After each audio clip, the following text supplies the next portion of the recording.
Bathroom માં ગરોળી કરી જાય રાડે થાય ગરોળી મમ્મી ગરોળી તો મમ્મીએ પાછી જોવા આવે અરે અરે મગરની અણહાર આવે છે પણ મગરની અણહાર આવે પણ ગરોળી છે ઈ થોડી મારી નાખવાની છે મગર થોડી થવાની છે પણ 14 વર્ષની દીકરી સુનીતિ ચૌધરી અને 15 વર્ષની શાંતિ ઘોષ નામની આ બે દીકરીઓ બંગાળમાં સ્કૂલમાં ભણતી હતી એને ખબર પડી કે રાજગુરુ સુખદેવ ભગતસિંહ ફાંસીને માથડે લટકી ગયા છે દેશને આઝાદ કરવા માટે અને ઈ ત્રણે ફાંસીએ સડી ગયા એટલે આજે લાખો કરોડો ભારતના યુવાનો છે એ દેશ માટે આમ ઊભા થઈ ગયા છે જાગૃત થઈ ગયા છે તો બે દીકરીઓનો શું બેનપણી હતી બે ફ્રેન્ડ હતી અત્યારની ભાષામાં કહું તો એને વિચાર થયો કે આ ત્રણ જુવાનો ફાંસીએ ચડીને જો ભારતના યુવાનોને જગાડી શકતા હોય તો આપણે હિન્દુસ્તાનની દીકરીઓ છે આપણા જેવડી 15 ને 14 ને 17 વર્ષની દીકરીઓને જગાડવા માટે આપણે કંઈક કરવું જોઈએ બે દીકરીઓએ એક પ્લાન બનાવ્યો આ હકીકત રિયલી વાત કરું છું તમને એક પ્લાન બનાવ્યો કેવો પ્લાન બનાવ્યો સ્કૂલમાં ભણતા ભણતા ઘરેથી હેરવી સાના પૈસા કાઢી લે એમના ઘરે જઈને પોતાના પણ આવી રીતે કાઢ્યા એટલે એને આપણે ઓલું નથી કહેતા અને પોતે ટ્રેનિંગ ગન ચલાવવાની રિવોલ્વર પિસ્તોલ ચલાવવાની ટ્રેનિંગ લઈ આવે પૈસા દઈ અને સુપી રીતે પિસ્તોલ ખરીદી લીધી બેએ અને પછી જે સ્કૂલમાં બે દીકરીઓ ભણતી હતી સુનીતિ ચૌધરી અને શાંતિ ઘોષ બે દીકરીઓએ એક ડુપ્લિકેટ એની સ્કૂલનો પત્ર બનાવરાવ્યો સ્કૂલમાં વાર્ષિક ઉત્સવ છે એવો પત્ર બન્યો પણ હતો નહીં અને ઈ પત્ર લઈ અને જે બંગાળની માલિકોર ડિસ્ટ્રિક્ટ મેજિસ્ટ્રેટ હતો ડીએમ સ્ટીવન નામનો અંગ્રેજ ટોપાવાળો અધિકારી ફાટી ધુવાડી ગયેલો ટાણે અડધો બકરો ઘેટો ખાઈ જાય ભંભલા ભરીને દારૂ પીવે હિન્દુસ્તાનની આપણી દીકરીઓ હાલી જતી હોય તો હાલતા શરીરમાં ભાલાના ઘૂંસતા મારતો જાય ને હાલો જાય આવો ફાટીને ધુવાડી ગયેલો સ્ટીવન અને એને મારી નાખવો છે એવું નક્કી કર્યું ભલે આપણી ઉંમર નાની હોય પણ હવે ડિસ્ટ્રિક્ટ મેજિસ્ટ્રેટ ઈ વખતનો અંગ્રેજનો એટલે હટાણે મળવામાં પરસેવા વળી જતા હોય આપણને તો ઈ વખતનો ડિસ્ટ્રિક્ટ મેજિસ્ટ્રેટ એટલે પણ બે દીકરીઓ ડુપ્લિકેટ પત્ર બનાવી અને પગે લાગતી ચોકીદારોની પાસે જઈને પગે લાગે પગમાં પડી જાય મારે ધક્કા મારે તો કે એકવાર રોતી એકવાર અમને સાહેબને મળવા દો સ્ટીવન સાહેબને અમારે જો અમારી સ્કૂલનો વાર્ષિક ઉત્સવ છે ને એનું ઇન્વિટેશન દેવા માટે અમે આવ્યું છે બીજું કાંઈ કામ નથી બે દીકરીઓ એક 14 વર્ષની ને એક 15 વર્ષની આ કોઈ બનાવેલી કહાની નથી હો સત્ય ઘટના છે આ ભગતસિંહ રાજગુરુ સુખદેવ 23 માર્ચ 1931 ફાંસી સીધા એના પછી તરતની આ વાત છે અને બે દીકરીઓ ગરગરતી ઠેઠ સ્ટીવનની ઓફિસ સુધી પૂગી ગઈ એવડું મોટું બિલ્ડિંગ એવડી મોટી ડિસ્ટ્રિક્ટ મેજિસ્ટ્રેટની ઓફિસ અને પૂગી ગયું ઠેઠ હો બે અને સ્ટીવનની પાસે જઈને આમ કાગળ આપ્યો હાથમાં સાહેબ પગે લાગીને આમ નમસ્કાર કરીને કીધું સાહેબ અમારો વાર્ષિક ઉત્સવ છે સ્કૂલનો અને તમારે આવવાનું છે અને તમે હાજરી તો ન આપો તમારી પાસે સમય ન હોય તમે આવડા મોટા ડિસ્ટ્રિક્ટ મેજિસ્ટ્રેટ છો ડીએમ છો પણ એક અમને શુભેચ્છા પત્રક ખાલી લખી દો અને આમ હાથમાં કાગળ લીધો મેજિસ્ટ્રેટ આમ ડિસ્ટ્રિક્ટ મેજિસ્ટ્રેટ પણ વાંચતો તો પણ એનું ધ્યાન પૂરું કાગળમાં નહોતું આમ વાંચતો જાય દાંત કાઢતો જાય ને દીકરીના શરીર સામું જોતો હોય પગથી માથે સુધી શરીર સામું જોતો જાય ને વાંચતો જાય એમાં દીકરીઓને ખબર હતી કાગળ વાંચવાનું પૂરું થાય એટલે પછી અમારી ઇજ્જત સલામત નહીં રહી બે દીકરીઓને ખબર હતી પણ વાંચતા દાંત કાઢતા આમ પત્ર વાંચવાનું પૂરું થયું ને તો બે દીકરીઓએ સુનીતિ ચૌધરીની ઉંમર 14 વર્ષ અને શાંતિ ઘોષની ઉંમર 15 વર્ષ સાંભળજો બે દીકરીઓએ કપડામાં સુપાવેલી એક આરે બે પિસ્તોલ કાઢી અને 6 દૂન 12 ગોળી ધરબી દીધી હતી સ્ટીવનને ડિસ્ટ્રિક્ટ મેજિસ્ટ્રેટની છાતીની માલિકોર ભલા માણસ આ બનેલી હિસ્ટ્રી છે બનેલો ઇતિહાસ છે આપણી દીકરીઓ દીકરાઓને આવી વાર્તાઓ સાંભળાવજો નકરી હાવ નીકળી પડ્યા છે જીન્યા કે હે 4 દિન બાકી હે બેકાર દિન કુંડાળા કાઢવા નહીં હારું કરવા 4 દિન હોય તો હા એટલા માટે હું કહું છું આ હારું સાંભળજો નકર એકલા રહેજો જેવા તેવા ગીતે નો સાંભળતા હમણાં અમારા એક પ્રોગ્રામમાં એક બેન ઊંચા થઈને ગાતા હતા આમ ઊંચા થઈને પૂછો જરા પૂછો મુझे क्या हुआ है मैं કીધું હડકવા હુઆ હે क्या हुआ है કીધું અમારા પ્રોગ્રામમાં તો રહેવા દો આ હાવ આ હકીકત કહું છું પણ ગોળીએ દીધો ને આખું બિલ્ડિંગ ઘેરાઈ ગયું પોલીસ થી એવડા ડિસ્ટ્રિક્ટ મેજિસ્ટ્રેટ ને મારે ડીએમ ને મારે એટલે બે દીકરીઓને પકડી મિત્રો કોક દીક વિચારજો આપણે કરીને એન્જોય કરો ને ફરી લ્યો ને મજા કરી લ્યો ખાલી કોક દીક આ બધાને યાદ કરજો, ભારતને કેમ આઝાદ કર્યો. તો હવે ભારતને સુપર પાવર બનાવવા, વિશ્વગુરુ બનાવવામાં આપણી જવાબદારી છે. આપણાથી જેમ આવે એમ ખાવું, રખડવું, મોજ આવે એમ ગાડું ઉલાડવી, કોકની ઈર્ષા કરવી, જ્ઞાતિવાદ થાય એવા મેસેજો ફોરવર્ડ કરવા, એ આપણો ધંધો નથી. આપણી પાસે સમય નો હોવો જોઈએ 5 મિનિટનો. મારી પાસે સમય જ નથી, મારે રાષ્ટ્ર માટે કંઈક કરવું છે, કર્યા જ કરવું. આપણે ફ્રી જ ન હોવા જોઈએ. આ હકીકત કહું છું.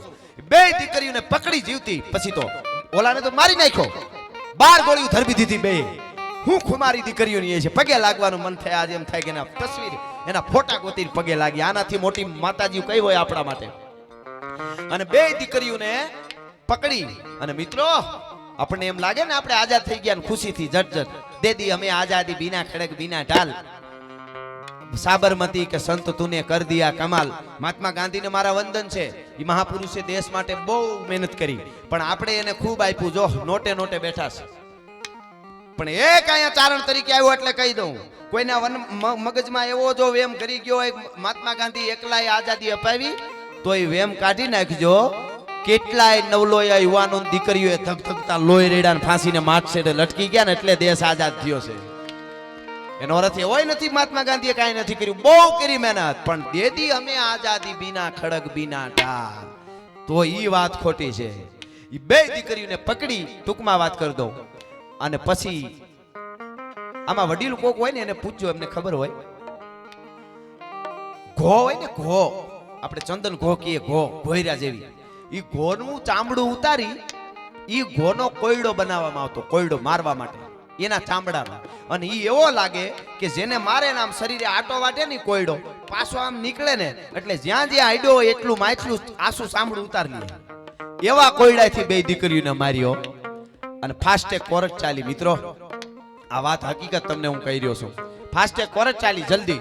છેલ્લી મુદત જ્યારે હતી ત્યાંથી 2 દીકરીઓ સુનીતિ ચૌધરી અને શાંતિ ઘોષ, પધારો પધારો મહેમાનો, પધારો, આવો બિરાજો બાપુ બિરાજો. જેટલા મહેમાનો અહીંયા આવી રહ્યા છે, આવે છે, પહેલેથી આવીને બિરાજમાન છે, પાછળ ઊભા છે, બધાયનું અમે આયોજક મિત્રો વતી સ્વાગત કરીએ છીએ.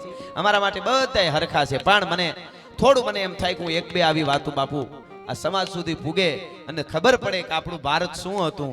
એ જો ખબર નહીં પડે તો આપણે ક્યાં ને નહીં રહી, એ વાત હકીકત છે. એ 2 દીકરીઓને એમ કહેવાય છે કે છેલ્લી મુદત જ્યારે કોર્ટની હતી ને, આવતા હતા લઈને કોર્ટમાં, ત્યારે નાચતી આવતી હતી, ગીત ગાતી આવતી હતી દેશભક્તિના. અને પછી શું કામે આનંદમાં હતી ખબર, કે આજે અમને ફાંસી મળી જશે, અને અમને ફાંસી 2ને મળી જશે એટલે અમારા જેવી 14-14, 13-13, 15-15, 17-17 વર્ષની કરોડો દીકરીઓ હિન્દુસ્તાનમાં દેશને આઝાદ કરવા માટે નીકળી પડશે. એટલા માટે હરખાતી હતી. બોલો, હાટુભાઈને લાડવા દબડવા માટે નહીં. અને બન્યું એવું, જજે ફેસલો આપ્યો, અને ફેસલામાં એવું કીધું કે 2 દીકરીઓની ઉંમર હોવાને કારણે એને ફાંસી આપવામાં નથી આવતી, કાળા પાણીની સજા કરવામાં આવે છે. આ હા હા હા સાહેબ, 2 દીકરીઓ ભાંગીને ભૂકો થઈ ગયું, ઢળી પડ્યું, બહુ રોયું, 2 બથ ભરીને રોયું. સુનીતિ ચૌધરી શાંતિ ઘોષ બહુ રોયું. પછી કાળા પાણીની સજા થઈ. હવે મારે કેવું છે, હમણાં પરીક્ષા આવે છે, પછી પાછી વૈશાખ મહિનામાં આવશે.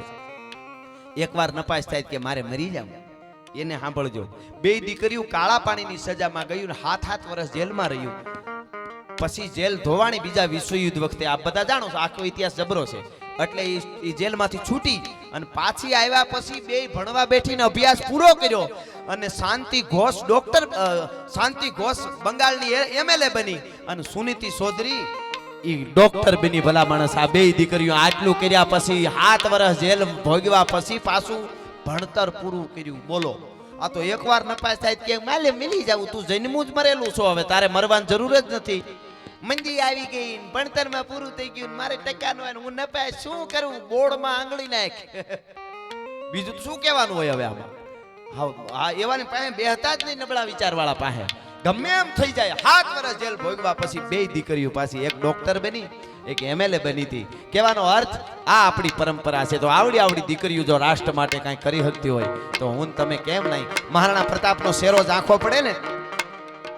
અજબદેવ પવાર નામના રાજપૂતાણી પડખે ઊભીને કહેતા હતા કે રાણાજી થાકી ગયા હો ને તો થોડોક વખત પોરો ખાઈ લ્યો, કડે બાંધેલી 2 તરવાર અને ચેતક ઘોડો મને આપી દો. આ રાજપૂતાણીને ત્રેવડ છે, મેવાડને કેમ ઘેરે કરવું, એ ભલા માણસ આ પડકારો હતો. એટલે અટાણ બજારમાં બગડાટી બોલે કે તમે અંદર રહી જાઓ, હું તાઈડ બાથી જોઈ લઉં. એની વાતો ન રહી. એટલા માટે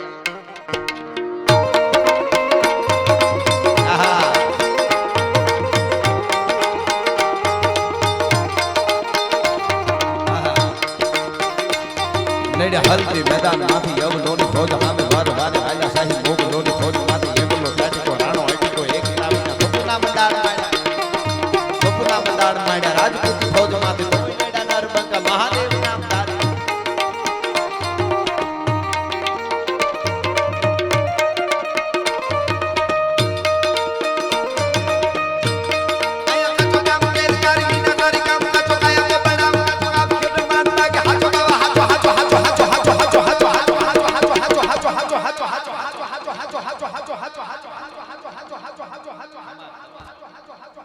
એ દુનિયાની મોહ માયા બધી ખોટી છે દ્વારકા વાળો હાચો છે દ્વારકા વાળો હાચો છે હાચો બાબા હાચો એ તીસરા નો સામ કુડો દેવરો મંડાણા મૂળ ગીરી મેલ સબે કુડો કુડો હે કમી તો ટીટ કુડો યહકાર કુડો હે ગોર મે ઓ પવન જમાવ કુડો ગીર ધારી નહીં કુડો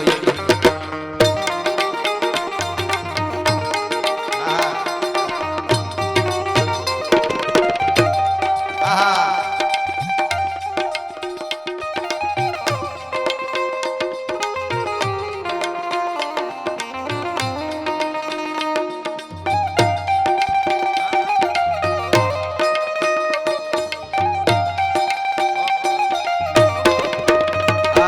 વિસ્તારના બંને આશાસ્પદ યુવાનો વનરાજસિંહજીભાઈ બારડ મારા મિત્ર એમનું સ્વાગત શ્રી સરપંચ શ્રી મહેન્દ્રસિંહજી ચૌહાણ રાજપૂત એ અમારા વનરાજસિંહભાઈનું અહીંથી સન્માન કરશે આપણા મહેમાનોને માન દલ ભરીને દીધા નહીં કાઉ પાથરી છે પ્રાણ સાચું હોરઠિયો ભણે એમ મહેમાનો છે એમને આપણે